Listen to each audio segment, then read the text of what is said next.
Recommendation that the regular meeting be suspended and the committee of whole meeting be convened. Moved by Councillor Kinney, second by Councillor Moreau. All those in favor? Motion is carried. I'd like to call tonight's committee of the whole meeting to order. Recommendation that the agenda for the committee of the whole meeting of March 21st, 2016 be adopted. Moved by Councillor Niche, second by Councillor Renhawa. All those in favor? Motion's carried. Okay. Before we get started, I'm going to read a statement of the chair, as well as we'll be starting with the budget 2016 consultations. So our CFO will go through a short presentation. Members of the public will be able to talk specifically about the budget. Once those comments are done, then any extra comments of other topics of other natures, you can come and speak after we discuss the budget. Okay. For those of you present this evening and for those watching via television, please let me explain that a committee of the whole meeting is a committee that consists of all members of council. This meeting allows council members to deal with issues in greater detail but is less formal than a regular council meeting. During this meeting, issues are not formally adopted, but recommendations may be made at the next regular council meeting. At that time, the recommendations of the previous committee of the whole meeting will be adopted and acted upon. Some key points to remember when making your presentation are: remember, council meetings are televised and it is very important to introduce yourself and, if applicable, name of the organization that you are representing and speak directly into the microphone in a clear voice. When presenting, please address any comments or questions to the chair of the meeting. Keep your presentation brief. 5 minutes would be ideal, as council has several presentations on their agenda. Once you have completed your presentation, please ensure you summarize any requests or concerns. The chair will then ask council members if they have any questions. Remember, there will be no decisions made at this meeting on any requests or concerns you have made. Lastly, requests will be referred to staff for review, report, and recommendation to council. Council's meetings are very full. We would appreciate your consideration of your time allotment. Okay, so we will start with a short presentation from our CFO and then any comments to be directed to the budget first. Thank you, Mr. Mayor. I just have a few comments. At the prior public consultation held last Monday at the Leicester Centre for the Arts, we presented a snapshot of the February 22nd preliminary budget presentation. The budget is a status quo budget with no changes to services and only health and safety related capital replacements. In that presentation, we identified that there is no operational need to increase the mill rate. However, there is a recommendation from staff to set the rate for the purpose of replenishing the asset reserves account. The amount collected over the operational needs of the city would be placed in asset reserves for use at a future date of capital replacement, for example, road and sidewalk repaving and major building repairs. Reinvesting in our community to minimize future tax implications and debt requirements is the goal of this recommendation. Given that many property owners' assessments either increased or decreased, it is important for owners to calculate the impact to them on an individual basis and compare the result to last year's municipal bill. The rates recommended are on the screen here. Property owners are reminded that the property tax notice they receive includes taxes we collect on other agencies' behalves. These funds are remitted to those agencies and make up approximately 30% of the tax notice. During this community of the whole, it's the second public engagement opportunity prior to the final budget recommendation after we receive the final assessment values from BC Assessment. Okay, so last Monday we had a public engagement session in the Leicester Centre. So this is a final opportunity for members of the public to comment on the city's budget for 2016. So if anybody in the audience would like to come speak or ask questions regarding our budget for this year, you can come talk about that issue.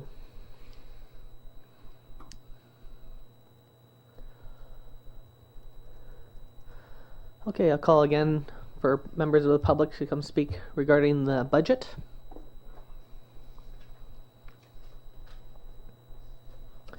And I'll call last time just regarding the budget.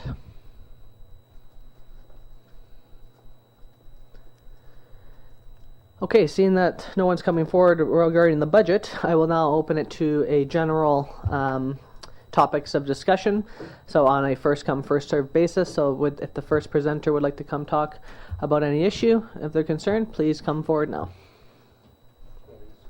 Oh, no, you can come sit here and press that green button on that microphone there as well, and just say your name as well. Hi, for anybody that doesn't know me, my name is Terry Weaver, and I am a sports fisherman. I have a sports fishing charter business in Prince Rupert and have had for the past 17 years. And I just have a few concerns and questions regarding my business and others here in town regarding a lot of the charter business from Alberta that have been out here in Manitoba and Saskatchewan. Over the last 5 years, I've compiled a list of approximately 140 charter businesses that have been operating out here. And I'd like to find out how many of them have business licenses and how many of them are paying taxes here.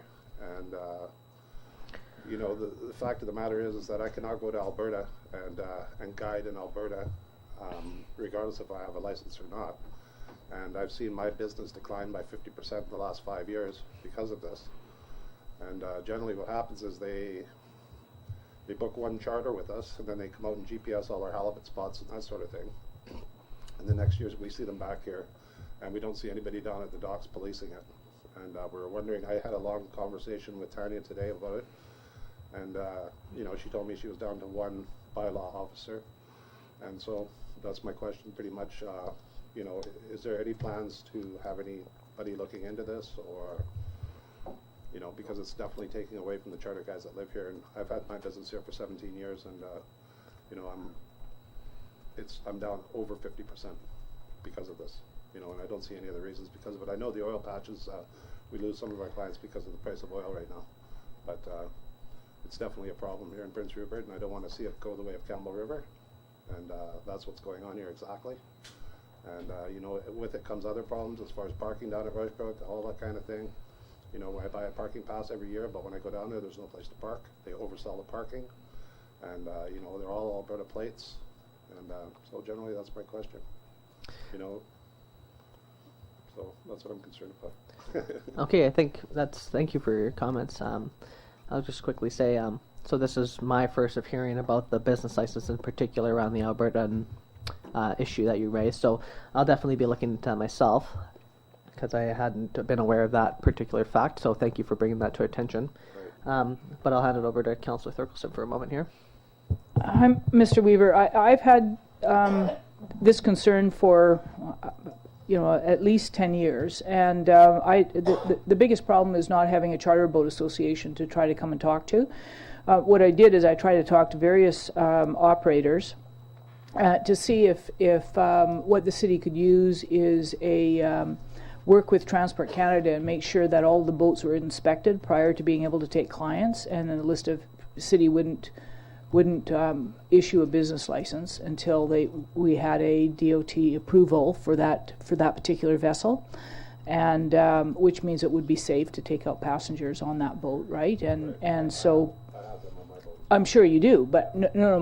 My thought was that only Prince Rupert local businesses would bother to go to the DOT inspection, and so I was wondering if you think that would work.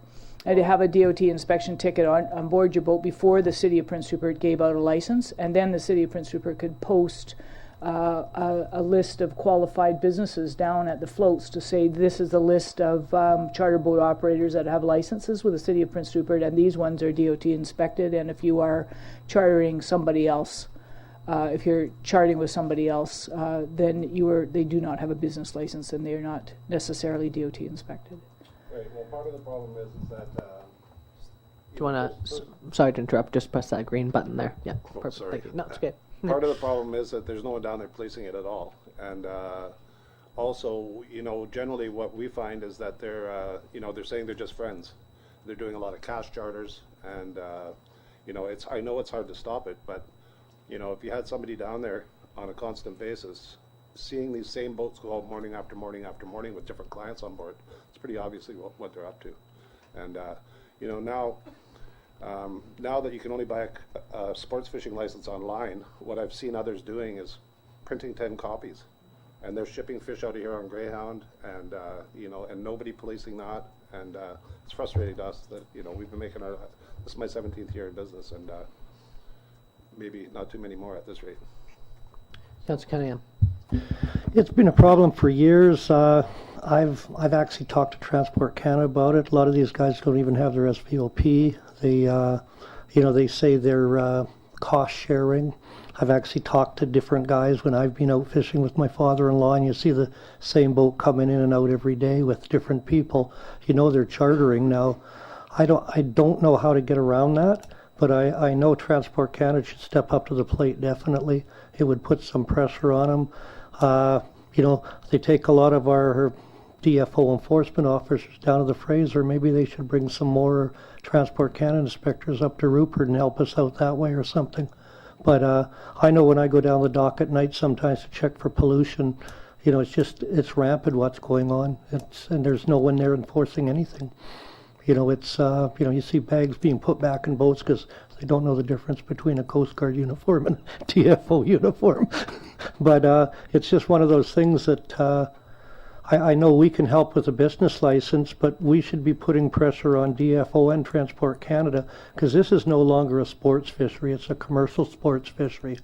And, I know some of the charter operators disagree with me, but maybe if you had it so the actual operator couldn't fish or something like that and clean some of this up. But that's all, it's federal jurisdiction, and the first thing they throw at you is, well, we own the water too, even though we're from Alberta, but they tend to abuse it a lot more because they're only here for a short period of time. Yes, well, I know that's true, and I know that they're also, they're jarring fish right here, so they don't have it. They have more than, they take limit after limit after limit after limit, and ship it home on the bus. I mean, if all you have to do is stand down at the bus station and watch the boxes going out of here, and the airplanes are full every day, and at the end of the day, all that's going to happen is we're going to be just like Campbell River. There's no fish left down there. All the guys down there are out of the charter fishing business, and myself, I don't know how to do anything else. I've been fishing here for 37 years, and it breaks my heart to see this happening. I've got a 5-year-old son now, and I need to feed him. So pretty much, I don't want to take up any more of your time. I think you understand my concerns. Well, thank you. And I think just so you know, I've ever since being in this position, I've heard lots of different aspects of Rushbrook, and I think obviously it's time for council to put on some thinking cap here for some of these issues because we want to be able to solve some of these problems to the best of our capacity as well. So we'll definitely get back to you on this one. Very Thank good. you. Thank you for your time. Thank you. Okay, next speaker, please.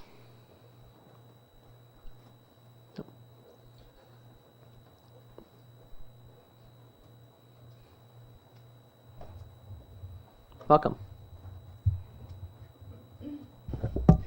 Toik Signin.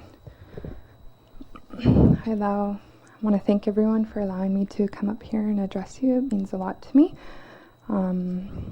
Tsimtiget, Tsigminaha, Gabawilsik, Watsamoget, Gukesni, Tutanhacht, Ni, Ganada, Ni. So I was just doing a formal welcome in my mother's language, which is Nishka. So I'm also Tsimshian and Haida, and I'd like to acknowledge that we are on unceded Tsimshian lands. I come here today because, I really love this community, and I'm struggling watching what a lot of our people in this community are going through. I grew up here, and I was telling my daughter the other day that when I was a kid, we used to ride our bikes all around the town until the sunset, and we were safe doing that. And that's not something that my child has a luxury of today. My family goes back at least 4 generations here in this community, and fishing is what has kept my people going here for even before contact happened. So the Hayes 2.0, the modern version for Prince Rupert to build upon for our community to be a global port, is something that I struggle with. The plan that was developed by Charles Hayes is not sustainable, and if he was successful and never perished on the Titanic, I doubt that I would be here today.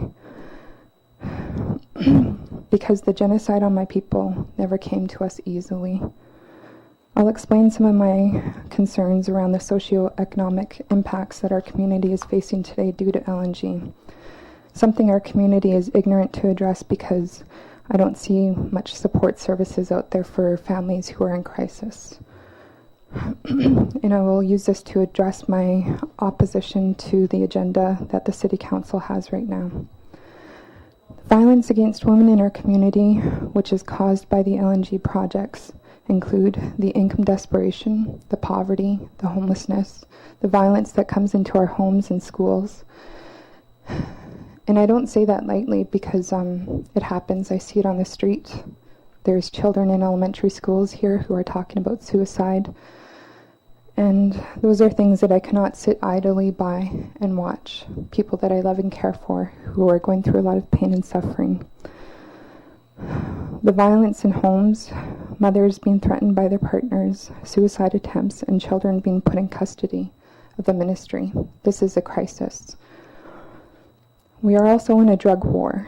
With the 2 deaths that were here in this community last week from an overdose on fentanyl, it's only going to get worse here. We have a lot of dealers that are in this community, and people are struggling to gain absolute power because if this grows into a super port, it's only going to get worse. We're going to have children at elementary schools tripping over needles and pushing drugs on each other. And last week I seen 2 dealers threaten people, kicking down their doors almost. Our kids are not safe to walk to school here. I learned that last year when my daughter was going to elementary school and there was children who were walking to school and LNG industry trucks were trying to pick up these children as they're walking to school, and nothing is being done by the RCMP or anyone in the community to ensure the safety of our women and children. Cars have been set on fire and people are fighting openly in the streets over LNG. I believe that we are responsible to create solutions and empower each other, but we have little available resources in our community to seek this opportunity and to gain support from. As an Indigenous woman, I urge all of you to think of how to reconcile with our community. We have become a part of a global struggle to lower our carbon emissions to help prevent climate change. However, instead of cutting the CO2 and greenhouse gas emissions, the idea of carbon offsetting is provided as a false solution. I support our need in this climate crisis to leave it in the ground because healthy environments create a healthy community. And what will each and every single one of you be remembered by in history? What kind of community are we promoting here when our women and children can't even walk down the street, whether it's in day or night, and feel safe? Because the violence here, the lack of affordable housing, and the extreme poverty that people who have lived here for are facing. You know, there's families here that have been here for 30, 40, 50 years, and they can go back many generations, and they're leaving because we have nowhere to go. When the evictions happened out in Port Ed last year, I was really disheartened because I phoned both city councils and said, what can we do? Can we open up a gym? These people have nowhere to go. And not one single community or agency in this town was willing to accept responsibility for that. And that's something I'm really ashamed of, because I know how great this community once was. And I'm not comfortable seeing the violence today. Thank you for your time. Thank you.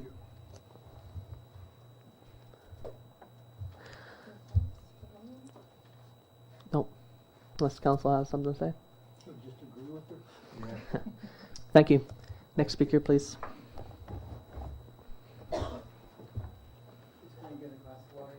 Absolutely.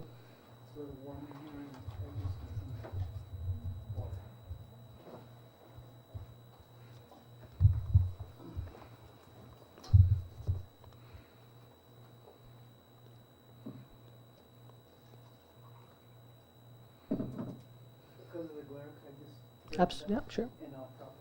That's okay. This isn't my water.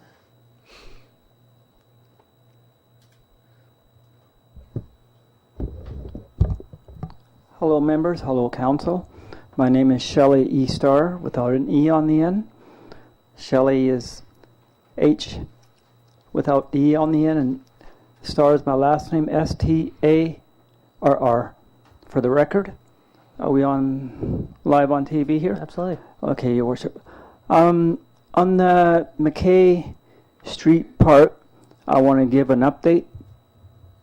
Your Worship, and a few other members in the House here were part of it. And we need both sides of the House for support. It's a safety issue. And the design is not quite all there. And we need to make it safe for all families. Because I live in the neighborhood. And we need to make it a family, make changes to the park.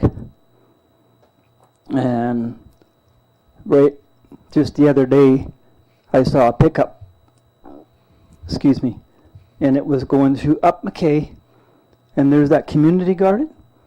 Now they're riding through there with small children playing in the basketball court, and they nearly got hit.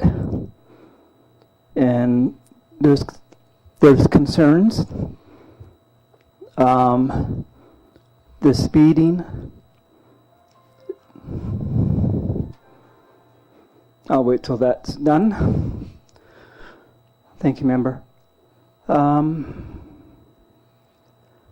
The speeding, and it's just like a racetrack up there. It's not safe at all. It's dark. The drugs and activity is very bad up there. There was a drug bust recently on Kootenai. Not going to give the address because it's very scary what I saw.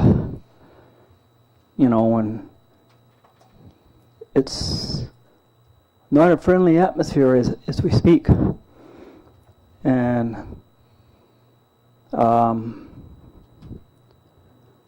we need to make it safe for all and make the McKay project so it's bright, and eventually we'll go door to door with the Portland, Oregon designers from the U.S. will be coming to Canada again, to Prince Rupert, and I'll be meeting with Your Worship, go to door and get the output from community, what they want to see done to the McKay Park. And right now it's just a troubled high crime area. It's not we need both sides of the house to, be on the same page as myself. And the McKay Street Park we need changes, big time, or else it's just going to get worse and worse. There's taxis, Skeena Taxi here in Prince Rupert, while those other drivers in Prince Rupert, even if it were a racetrack, 5 corners is extremely bad. You got Skeena Taxi running through stop signs with passengers in them. You got Skeena Taxi going through the solid red lights with passengers in them, Your Worship. And they don't give the right of way to the pedestrians, and they'll just cut you right off. And the cell phone issue is a safety. They're texting. There was an incident not that long ago, and police need to step it up, catch drivers who are texting with their head down, and I'd like to see more enforcement by our, and same with, but McKay and Smithers is really bad, and we need to come together as a city here and sit down and talk, and especially about the McKay part, getting everybody on side, like myself, your worship, and a few other members who were there, and I got the nod there, and he's part of it, and we need to get this off the ground.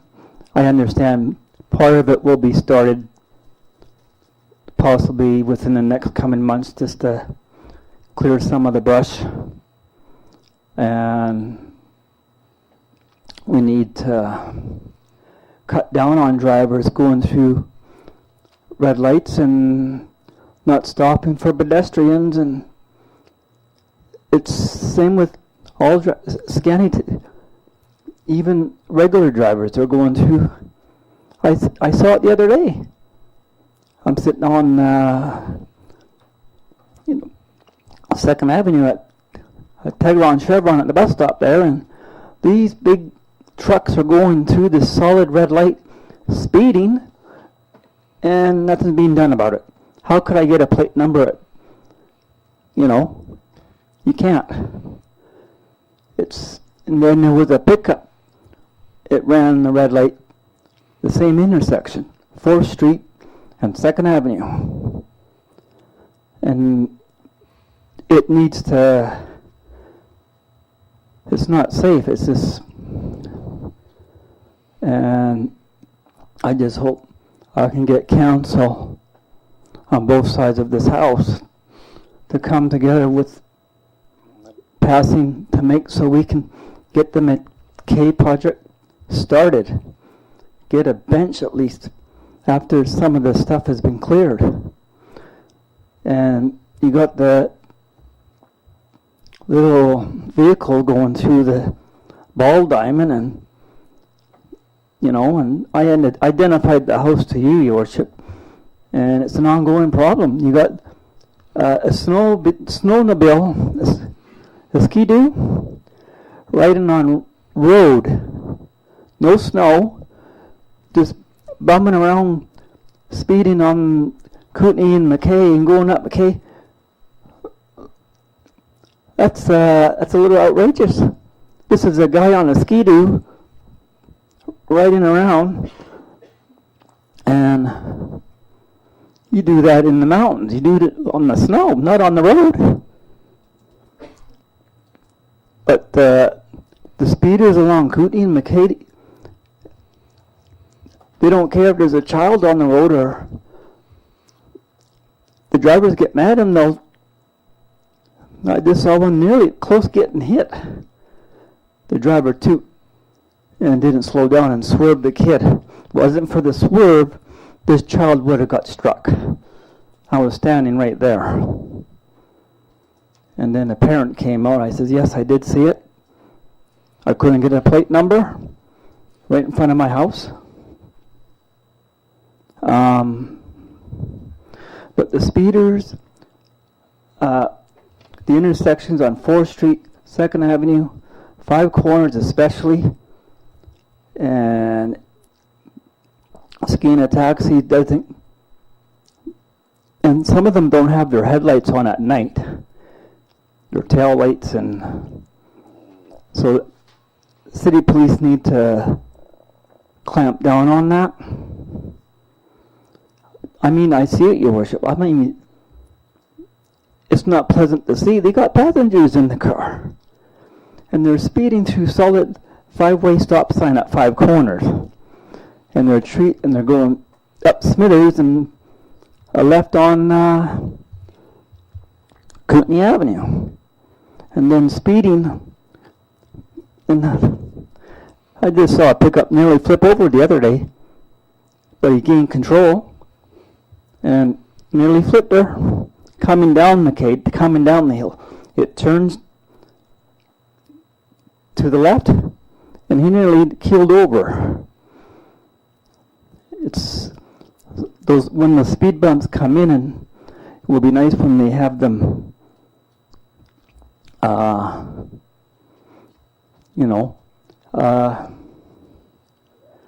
Something's got to be done. I know change is hard, but we need change in this city of Prince Rupert, and I'm all for it.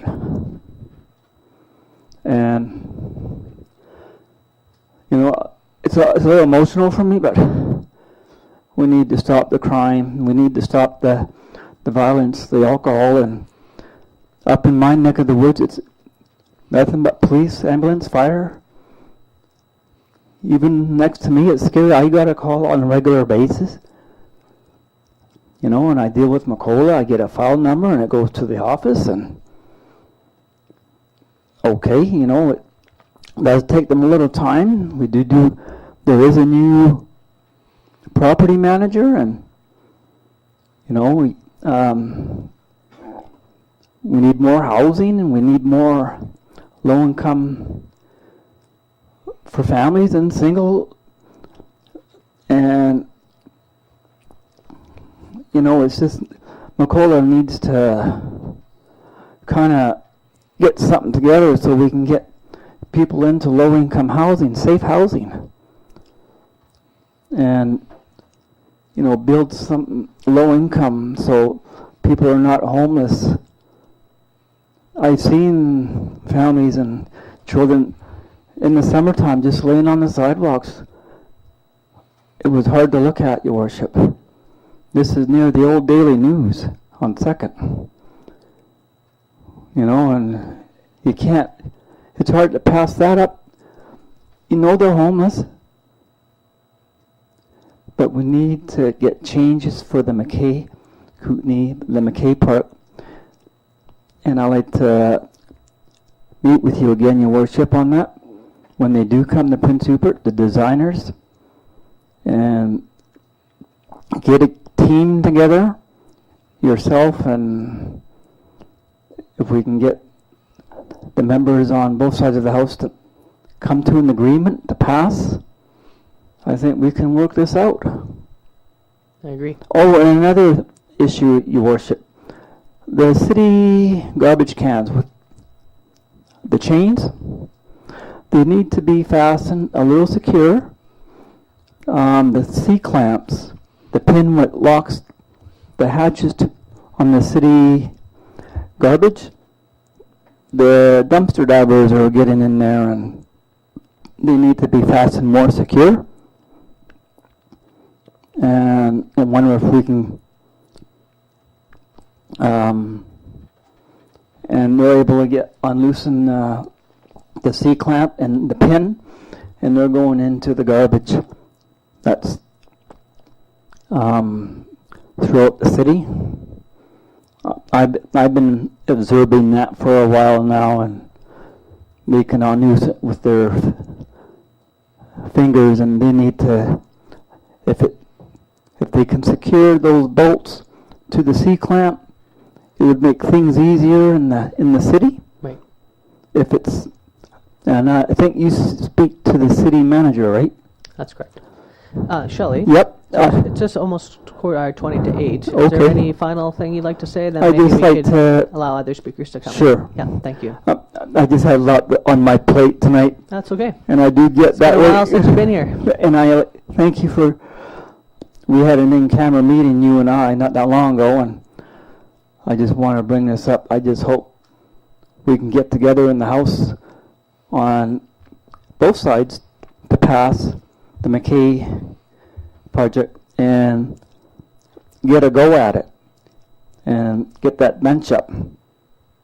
And I like to, you know, and you know, with my colleagues, Nathan Collin, I met with him the other day regarding the LNG. I'm opposed of the LNG. Lac Salams has got differences than what I do, but the Lilu, you know, I'll make it quick. I'm opposed to the LNG 100%. That's all I'll say, Your Worship. But I thank you for allowing me to speak for the 2016 question period here in the House, but on good terms, I understand, and thank you for allowing me to speak in the House. Thank you very much, Shelley. Thank you, Your Worship. You have a great evening. You too. Thank you. Take care. Okay, next speaker, please. That's fine. Yeah, absolutely.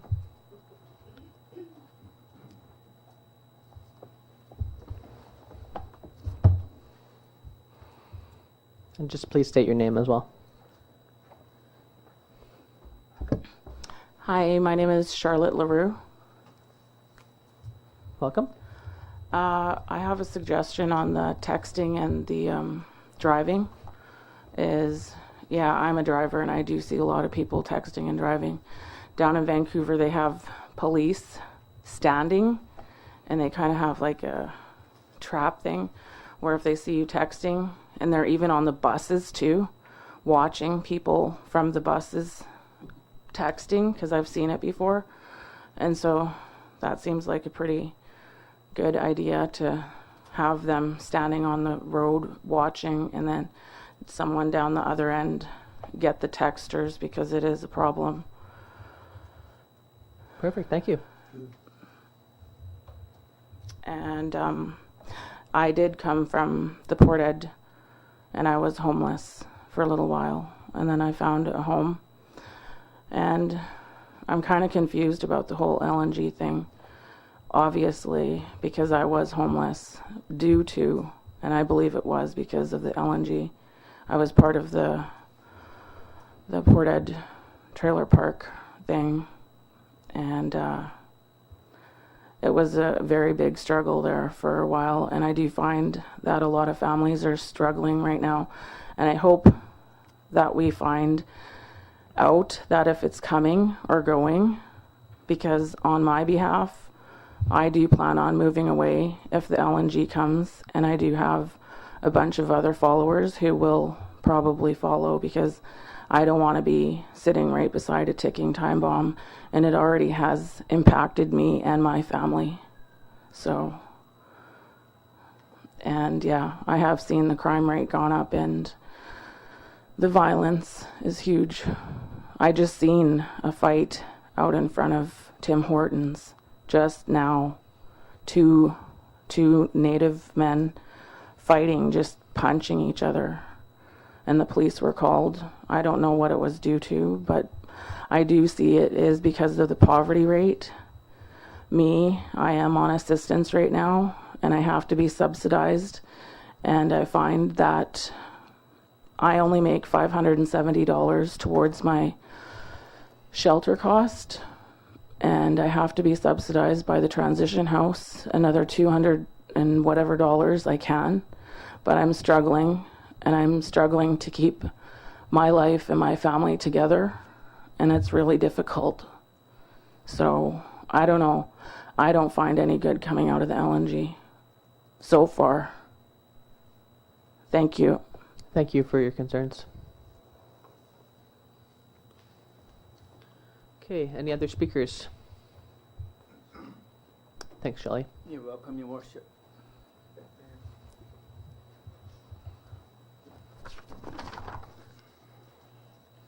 Welcome. Good evening. Thank you for allowing me to come up here and speak. My name is Roger Smith, and I'm from Old Masset, Haida Gwaii.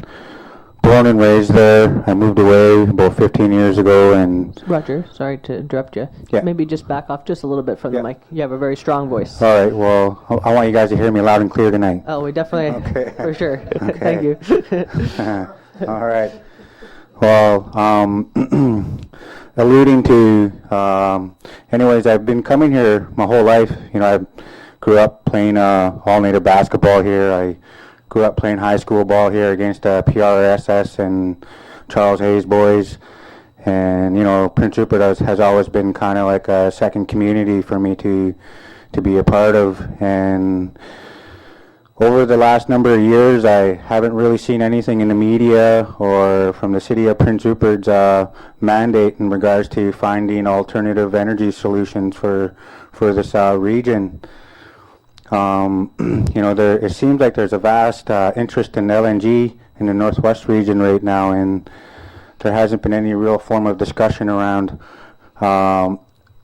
if there was alternatives to finding energy to accommodate the energy resources that this region will need for our own energy purposes and for our economics as well.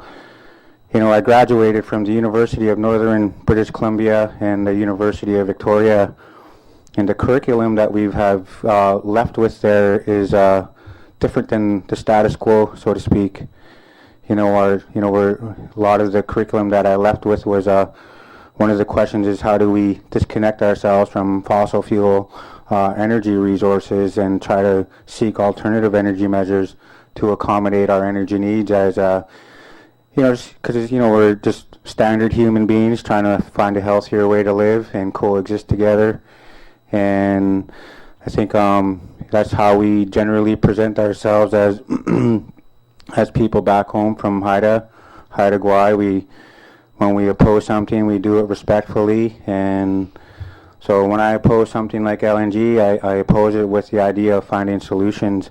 And one of the solutions that we're faced with at this time is looking at alternative energy measures to accommodate our energy needs. And so I'm just wondering if this current council has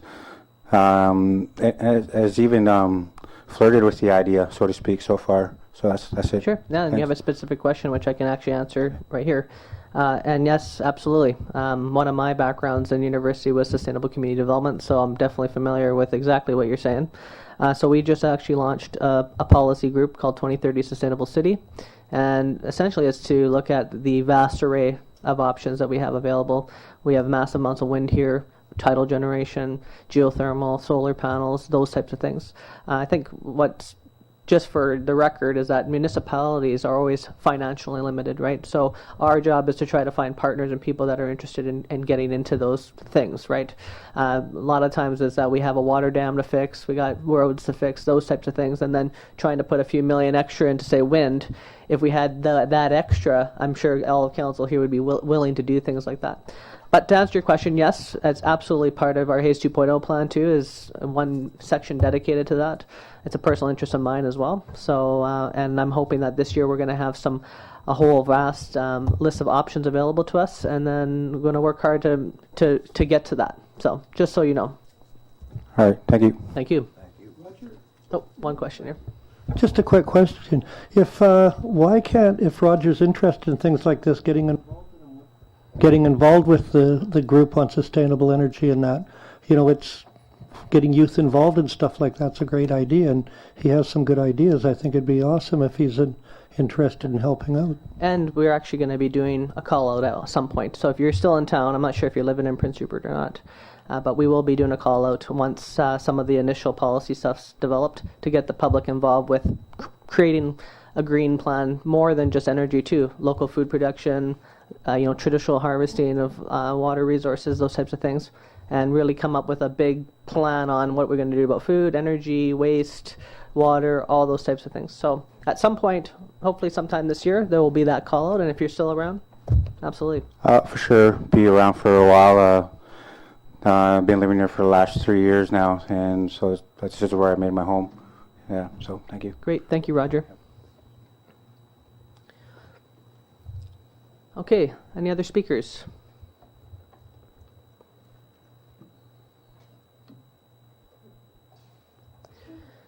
Okay, so I'd entertain a motion to adjourn and return to council meeting.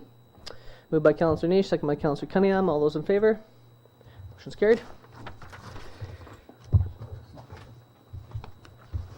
Thank you to all the speakers who came forward today. Okay, I'd like to, item 2, recommendation that the agenda for the regular council meeting of March 21st, 2016 be adopted as presented. Moved by Councillor Kinney, seconded by Councillor Ranhawa. Any discussion? Okay, Oh no, it's the regular one. Okay, all those in favor? Motion's carried. Item 3A, recommendation the minutes of the special council meeting of March 7th, 2016 be adopted. Moved by Councillor Niche, second by Councillor Moreau. Any discussion? Okay, all those in favor? Any opposed? Motion's carried. And item 3B, recommendation that the minutes of the regular council meeting of March 7th, 2016 be adopted. Did you have something to say there? Yeah, on page 5, it's got a report from the city plan and redevelopment permit for Prince Rupert Road. Your microphone, sorry, Councillor Cunningham. On page 5, it's got report 6. It's got Councillor Moreau and Cunningham opposed to it, and we actually voted in favor of it. On page I 5, point. 6A. Sorry, it was changed. Oh, was it? Oh, Okay. there's, I'm guessing they didn't get the updated Our agenda. efficient city clerk. Yeah, I have the updated version here, and I guess it might have not, because the yellow version is not the tonight's. Okay, not clear? Okay. So then, recommendation then? So moved by Councillor, did we move that? No. Moved by Councillor Cunningham, second by Councillor Niche. Any further discussion? Okay, all those in favor?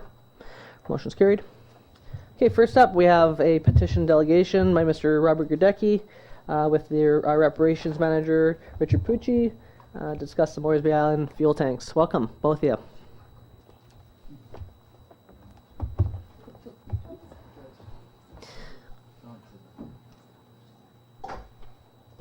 Welcome. Thank you. Nice to be here.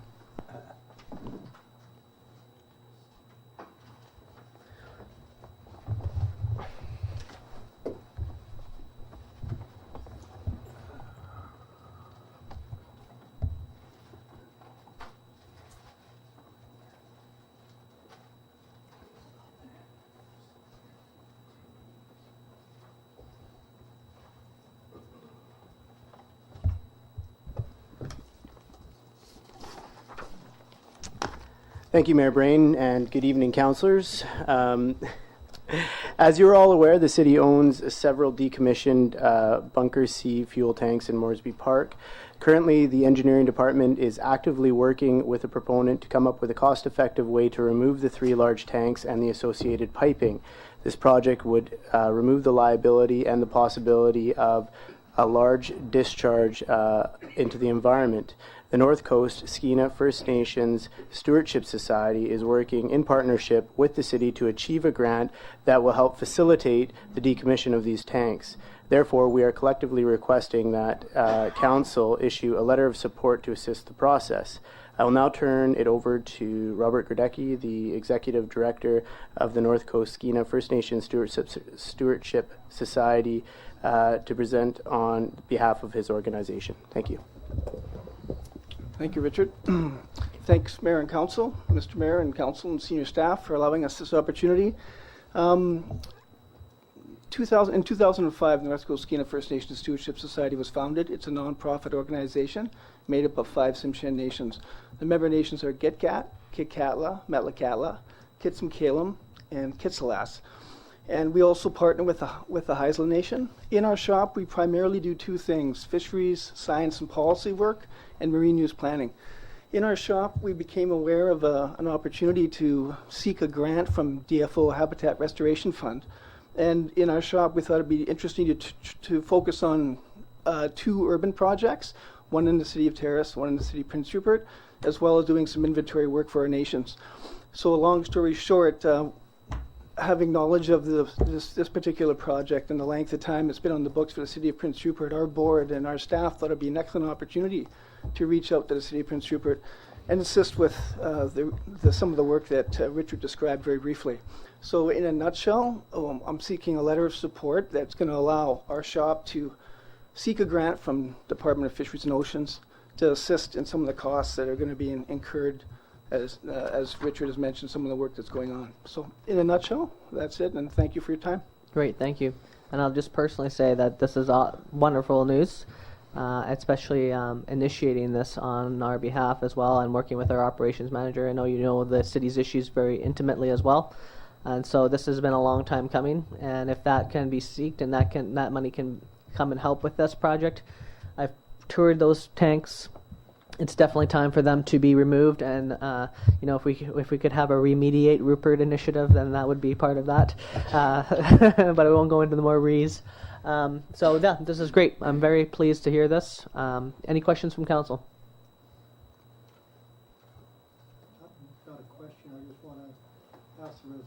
I just want to pass a resolution that we support this letter. That's on the next item. Okay, let's get her done. Any questions? Yeah. Sorry, I just have a question. So is this, are you going to be able to cover the full cost with a grant from DFO? No, I don't know the exact numbers on the estimated amount of money that is going to be spent to do the work that the city is still organizing.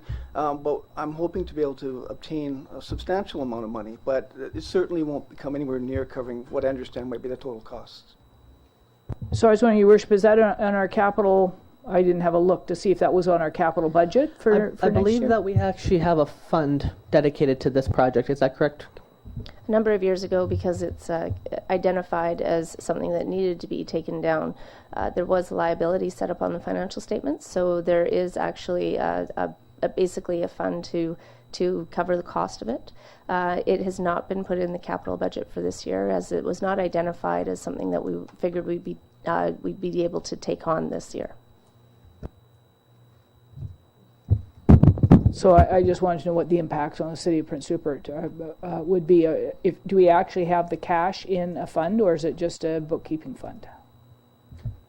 We have a cash in the fund. We don't have a separate bookkeeping fund. We just have the financial statements. And yes, at the moment, we have it's fully funded based on an estimate that we have. And there was a yearly amount put into that since a certain time, correct? Yes. Okay. Councillor Cunningham? Can we get any other help from the federal government on this? Because it's a huge remediation project that has already impacted the waterfront with some leaks and that.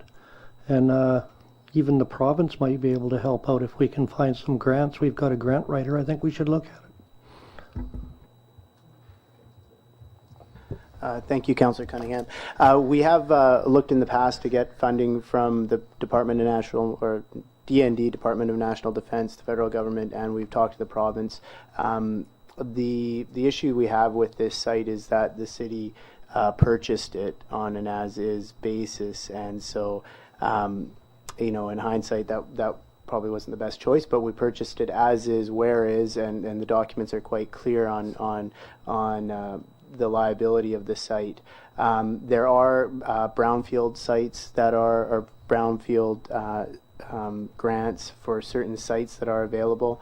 We have looked into them in the past, and we can definitely do that again. I mean, what we want to do at the end of the day is try to bring in as much money as possible through grants and other organizations to minimize the impact to the community. Well, with the new Liberal government and their infrastructure support, we might find a more favorable government in Ottawa to finance it. And also, you're creating quite a few local jobs, so that's another aspect to look at Service Canada through. Other questions? Okay, thank you very much for your presentation. You can just, if you'd like to stay. So we'll move just quickly to the 6A. So the recommendation is that Mayor and Council produce a letter of support to the North Coast Skeena First Nation Stewardship Society to assist with a grant application towards work related to the decommissioning of Moinsby fuel tank. Moved by Councillor Cunningham, second by Councillor Ranhawa. Any further discussion? All those in favor? Any opposed? Motion's carried. Thank you very much. Thank you. Okay, now we have some item 8A. Mr. Manager, would you like to read out some of the appointments that we have recently made? Thank you, Mr. Mayor. We have 4 resolutions of council to be released to the open. The first one is moved by Mayor Brain and seconded by Councillor Niche that council, having reviewed the applicants for the Prince Rupert Performing Arts Centre Society, appoint Ms. Joanne Finley for the term, and the council release this resolution at a future regular meeting of council, and that was carried unanimously. The second one is we've moved by Councillor Thorkelson and seconded by Councillor Randhawa. The council, having reviewed the applicants for the Prince Rupert Airport Authority, appoint Mr. Don Scott, Ms. Gloria Rendell, and Mr. Kelly Sauchuk, and the council release this resolution at a future regular meeting of council, and that was carried unanimously. The third resolution is moved by Councillor Cunningham and seconded by Councillor Niche. The council, having further reviewed the applicants for the Prince Rupert Airport Authority, further appoint Mr. Knut Bjorndal, and the council release this resolution at a future regular meeting of council, and that was carried unanimously. And the final resolution for the open was moved by Councillor Cunningham and seconded by Councillor Niche. The councillor, having reviewed the applicants for the Port Edward Historical Society, appoint Ms. Laura Davey for the term, and the council release the resolution at a future regular meeting of council, and that was carried unanimously. Thank you. Thank you very much. Okay, moving on to 9A. We heard last week a report from the Chief Financial Officer. Now would be final adoption. I'm not sure you have anything else to add. Okay, so the recommendation is that Council adopts the Calgary Marina Fees and Regulations Bylaw, number 3386, 2016. So moved by Councillor Kinney, second by Councillor Niche. Any further discussion? Okay, all those in favor? Any opposed? Motion's carried. Okay, moving on to reports, questions, inquiries from member of council. Just a quick update on the Housing Committee. City Council has been working with other groups in the community around affordable housing. There's a multiple ideas and thoughts around the projects and what could occur here. Ultimately, there's two streams occurring at the moment. One is to construct an actual physical new affordable housing development. What that will be is still yet to be seen. The city has identified a few lots available that we can donate for an affordable housing development, whether it's seniors housing or assisted living or those types of things. Those things still need to be discussed, which I will actually be calling a council meeting here shortly, a workshop around that, because we're at that stage now. And the second stream is the services around affordable housing that a lot of times it's actually about the fact that a lot of people in affordable housing situations have lacks of different types of supports. So there's been an assessment done that was led by the PRAX, the Prince Rupert Aboriginal Community Services Society. They are now finalizing a draft report that will be sent to the provincial government on what types of services are needed around affordable housing. And now the next stage here is to have us as a council review that report and then come up with a concept on affordable housing development and try to meet both of those two streams kind of together. So it's a lot of work ahead of us, but this year I believe we are getting closer and closer to that. So I will be sending a workshop for the council around this, because we're going to have to talk now about where and what and all those types of things. And I believe we have enough information now to go on to really hone in on what a development would look like. And so there's been a lot of progress on that. And I'll also add that there's also another committee together that has members of the RCMP, a First Nations representative, and a whole variety of people. I just can't remember the name of the coastal committee. I can't remember exactly the name of the committee. However, I've joined it.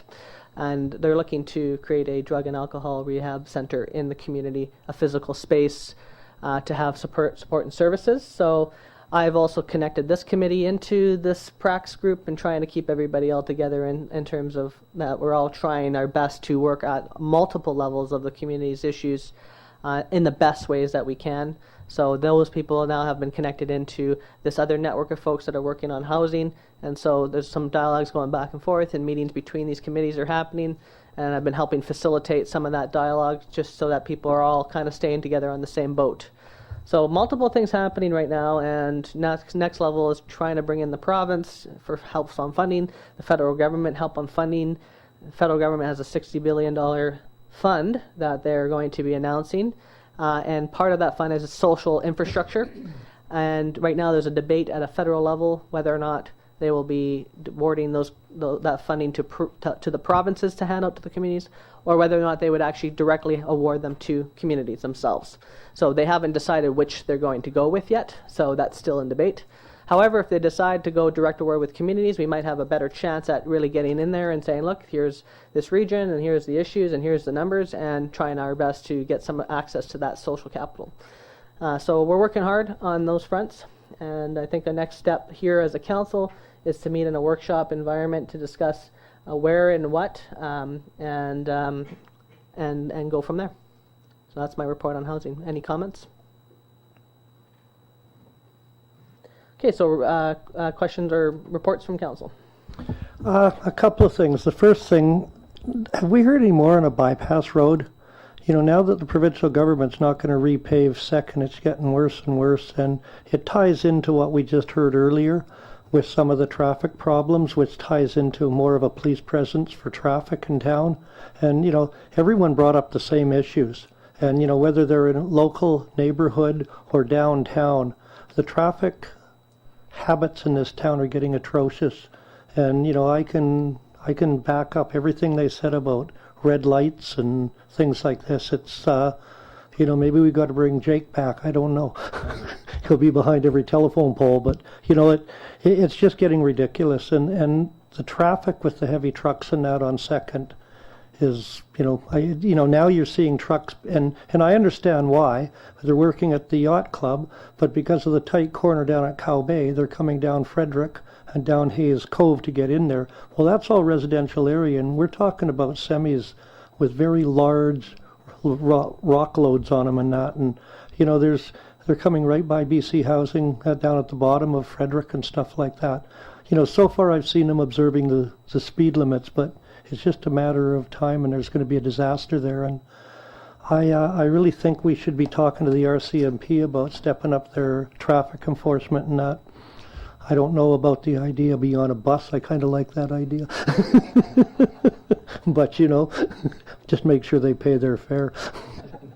And I can actually answer that about the bypass road. My most recent conversation with the city manager, with the Ministry of Transportation, has been to look into the alternative of having Wantage Road as a bypass road due to the airport increased activity, container traffic, and we're having discussion with the Port Authority right now because they had an alternative plan to build a road towards the Ridley Island direction, and so we want to ensure that whatever the solution is the right solution for the entire area. So right now I think the next step would be to help the province, because they're interested, would be to build some sort of case for them to show them here's the feasibility and here's why this would work. So it's something actually we've started the process on, because it's been a 20-year idea, just like many of the things that we keep bringing up here are 20-year things in the process. But just for the record, that's been brought to the ministry as an interim solution to some of the problems that we're having, for sure. Other reports from council? I just want to say I believe that the reason that the trucks aren't going down Frederick is because that's where they're directed to go. That's the truck route, and because they can't go over the bridge by Breakers, so they have to go all the way around. That's why the fish trucks have to go all that way around as well. And so yeah, it's been of long and major concern. Because those are heavy trucks, when they're both the trucks with the rock in it, the fill in it, and the trucks that are full of herring. And at this time of year, going right by the schools and going, I mean, there's 30 kilometers all the way down Hayes Cove. So hopefully they're abiding by that, but they, may not. We need Shelley to get out there and look at that side of town too. And yeah, the other thing that I just wanted to report on was it was quite interesting that many people jumped the gun on the CEAA report on LNG. It was a draft report. It was asked for people to respond to it.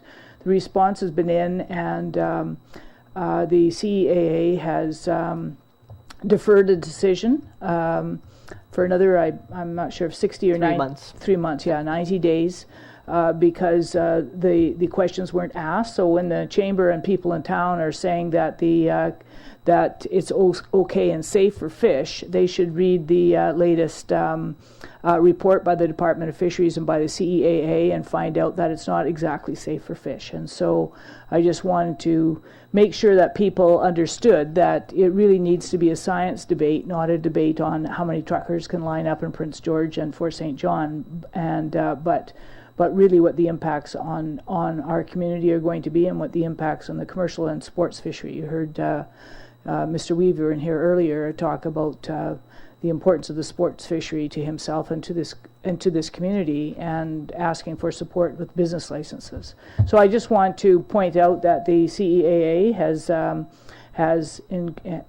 not said that the project is safe for fish, and the Department of Fisheries also has not said the project is safe for fish. And so I think that we need to be aware of that. Thank you. And just for the public's record, the City of Prince Rupert has submitted a submission to the SIA process with some science. We have a staff member now who is in charge of dealing with EA processes and is dealing with the SIA in a scientific capacity. So that's been submitted. City of Prince Rupert has yet to sign an agreement with Pacific Northwest LNG. We're still under negotiations, and so we're following along the process with the SIA and respecting the process as it is going through it. And the next 3 months, there will be a decision made, and however that happens, at that time, the city will most likely respond from there. Other reports from council. Councillor Kinney. Thank you, Mr. Mayor.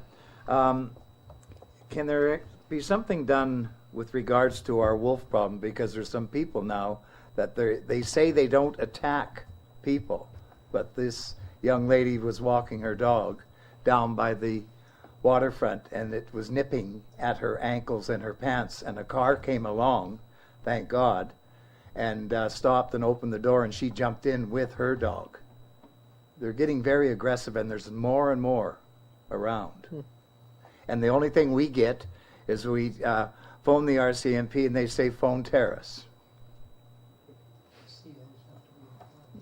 I'm not sure the process on that. You have to phone the COs in Terrace, and although these people tell everyone about these incidents, they don't report them to the COs.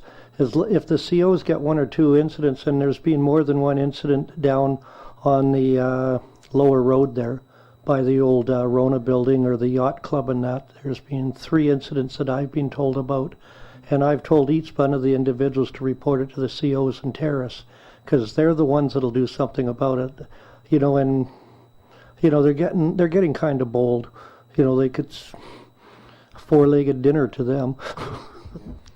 And the COs, you're talking about conservation officers, so there's an office so people could go onto a website and Google conservation officers in our Northwest or Terrace and find the number and all that type of thing? Yeah, it's in the blue pages in the phone book also, under provincial governments. Okay, thanks. Other reports from council?